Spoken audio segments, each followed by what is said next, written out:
Hey, it's Clayton and Jack, Hey. and in this video we're going to talk about the 3 questions you must ask him in the beginning stages of dating. So let's just clarify why this is important. This is important because many of you are asking the question, is this guy worth investing in? Mm-hmm. And you want to know how to do that. You want to know what's the easy or time-trusted way of doing it. And what you want to avoid is investing time in a relationship or a man that's, honestly, it's not really going anywhere. And so by marshaling these things up front, you maximize the opportunity that you're going to be investing in the right kind of guy.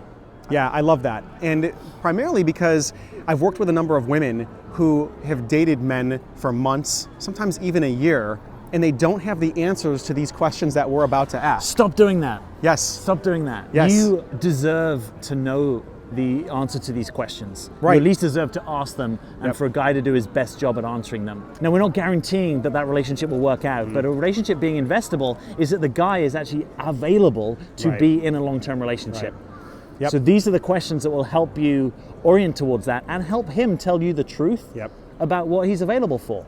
And if you find yourself thinking, wait a second, I could never ask that, or I don't want to ask that, it might be because you think, well, I don't want to be intrusive, or I don't want to seem needy, I don't want to seem pushy. But really what this is it's actually just valuing yourself. It's valuing that your time and your attention and your presence in the relationship is a valuable asset, and these questions will help you know whether you're investing in the right spot. Yes, and by the way, when you're asking these questions, do your best to listen non-judgmentally to the answer. This is also where it's tricky. You've got to depersonalize a little bit, because these questions are about the man. They're not actually about you, they're about where the man is, who he is, and what he's available for. So to create a space where you can actually hear and listen to what he's saying, not what you want to hear. It's so crucial. I've had this feedback from former girlfriends where they're like, I actually wish I'd listened to what you were telling me. Right. So this is really important territory. Right, beautiful. Do you want to open us up with the first question? I would love to do that, yes. So the first question that you might want to ask a man is, what is his vision for his life? And one way of asking that is something like, where do you see yourself a year from now? Yeah. So this is what we call an open-ended question, right? It's not a yes/no answer, closed question. It's open-ended. And you're trying to create a space where he can tell you what he envisions for his life. You've probably heard it said that men are like trains, right? And so it's worth knowing, if you're going to be in a relationship with a man, which kind of train you're getting involved with, like what direction he's headed. So why don't you give him an opportunity to say it to you? Like, where do you want your life to go? What's important to you in your life? What's your life about? Yep. What is the vision that he has for himself? Does he see himself on some island somewhere? Is he, does he see himself in relationship? Is that even in the picture as he's talking? Because I think a lot of us, when we are attracted to somebody, we can hear what we want to hear, and sometimes we won't ask those hard questions because we're afraid of the answers we might get. Right. So this is an invitation to ask the hard questions so you can get the answers immediately and stop wasting time. Better a little bit of pain now than a long amount of pain, which is like being in a relationship. I've coached people where they've been with a guy for an entire year and they have no idea whether the guy is really available to be in an actual relationship with them. Right. Don't do that. You deserve more than that. All right, so I'm going to jump into the second question here. And the second question is, if time and money weren't an issue, and you had all of it that you needed, all the time, all the money, what would you do with your life? Now, the point of this question is actually to see this man through the lens and allow him to see himself through the lens of what does he value, right? If time and money weren't constraining him and holding him back, how would he choose fully free to spend his time? Would he go travel the world for 7 years, right? Would he sponsor an orphanage? Right. Would he start a software company? Would he buy his a house? Parents' house? Right. So this reveals actually his value system. It reveals the deeper things that he deems as important and that are actually priorities in his life. So almost the secret passions that are there. And what you'll be able to deduct from this is ultimately, what kind of life stage is he in? Does he need to go travel? Does he need to go sow his wild oats before he settles down? This question will begin to get at that. Yeah, totally. Yeah, you might start to notice, does he value freedom? Does he value security? Does he value contribution? Does he value social and political causes? Does he value learning? Does he want to go back and get another degree? It's a good question. So let's open the third one. So the third question you may want to ask in the early stages of dating, and this is perhaps the hardest of these three, so we've left it to last just so you've built some resilience through listening to these amazing 2 points.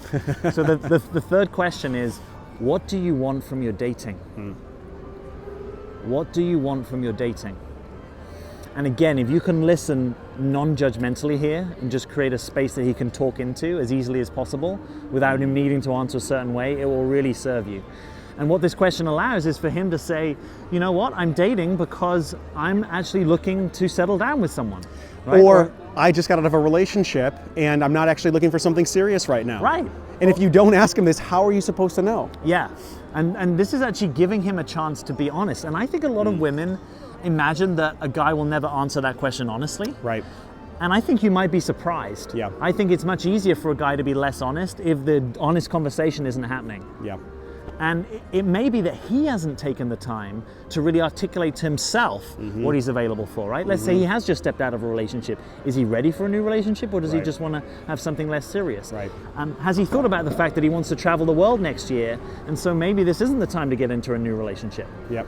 So it's really a chance for him to also reflect with you honestly about where he's at.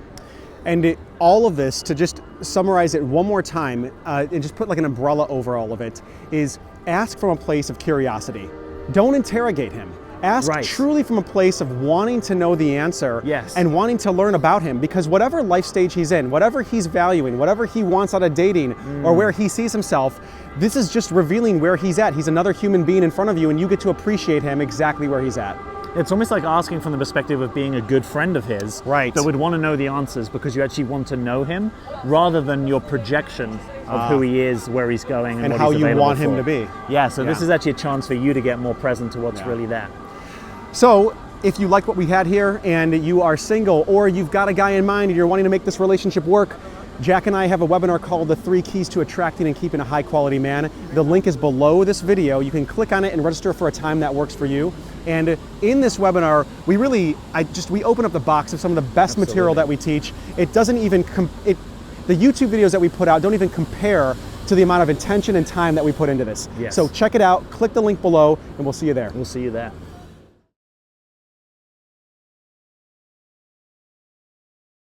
Do you want to open us up with the first question? I would love to do that, yeah. So the first thing that we're going to share with you here, which would be really useful to know in advance what it was. Sorry, Jack's got a backpack here that's just getting tied up in all of the wires that we have attached to this selfie stick. God. Keep going. So the first question that you must ask a man is... Good. What was the first question? Yeah, so Clayton's going to open us up with the first question. Okay, so the first question that you might want to ask a man is, what? No, this is serious. You got it. Okay, you got it. So the first